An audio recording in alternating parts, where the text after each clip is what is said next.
Ya, Assalamualaikum sahabat Rajata. Sore hari ini yuk belajar olah data bareng Rajata. Nah, akhir-akhir ini di tengah pandemi, pernahkah kamu melihat internet? Di sana ada ditampilkan diagram tentang korban corona. Nah, penasaran kenapa kok bisa ya tampilan diagramnya sebagus itu? Kira-kira adakah yang sudah tahu?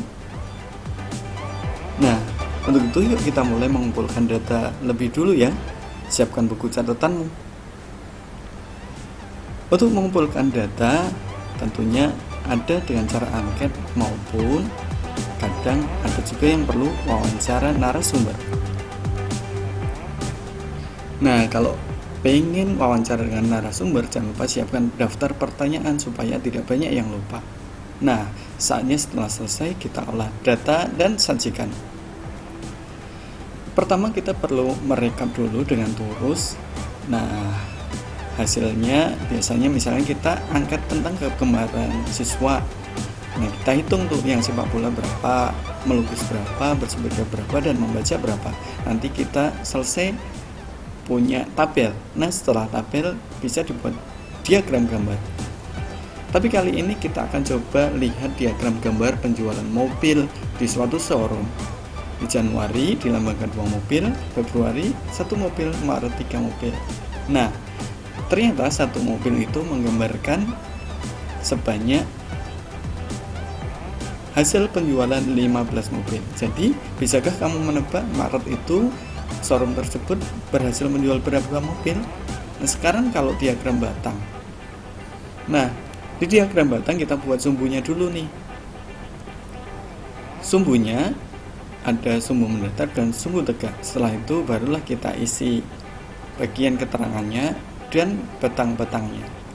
Misalnya yang diagram kegemaran siswa, tadi kita isikan sepak bola, melukis, bersepeda, kemudian angka-angkanya, kemudian kita buat batangnya. Nah, gampang kan? Kalau kamu sudah paham diagram batang, kita akan lanjut nih nanti belajarnya. Yang tidak jauh berbeda dengan diagram batang, kita bisa juga membuat yang namanya yaitu diagram garis. Tapi harus pastikan dulu bahwa kamu paham diagram batang seperti ini. Saya ulangi lagi ya. Kolom bawah itu keterangan, yang atas biasanya disebut dengan frekuensi. Dan batang-batangnya menunjukkan frekuensinya. Nah, apa sih bedanya dengan diagram garis?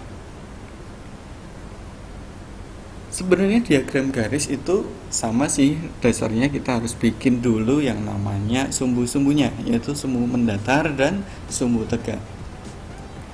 Sumbu mendatar kita berikan keterangan dan sumbu tegak kita berikan frekuensi, kemudian hubungkan yang sesuai. Misalnya sepak bola tadi di 11 ya, pesertanya yang suka dengan sepak bola, kemudian yang melukis ada 9, yang bersepeda ada 7, dan yang membaca ada 8. Tinggal dihubungkan dari 11 ke 9 ke 7 kemudian ke 8.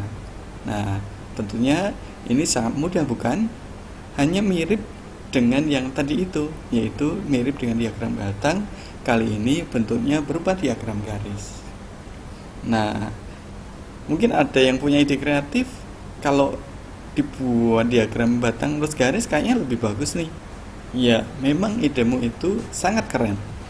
Kalau kita buat sumbu mendatar dan sumbu tegak, kemudian kita gambarkan gabungannya, nah akan sangat menarik sekali ini. Di sumbu mendatar ada keterangan-keterangannya, kemudian di sumbu tegaknya ada frekuensinya. Dari situ akan kelihatan sekali penurunan atau kenaikan, maupun itu yang menunjukkan selisih antara sepak bola dan melukis, melukis dan bersepeda, dan juga bersepeda dengan membaca. Boleh juga loh buat diagram yang seperti ini. Bagus kok idemu. Nah, kalau kamu belum paham bisa ulang-ulang video kali ini ya. Tapi saya berharap kalau kamu tadi konsentrasi dan menyimak penuh, tentu kamu sudah paham. Nah, Seru kan belajar olah data bareng Rajata? Jangan lupa like, subscribe, dan share. Terima kasih sahabat Rajata semuanya. Sampai ketemu lagi. Assalamualaikum.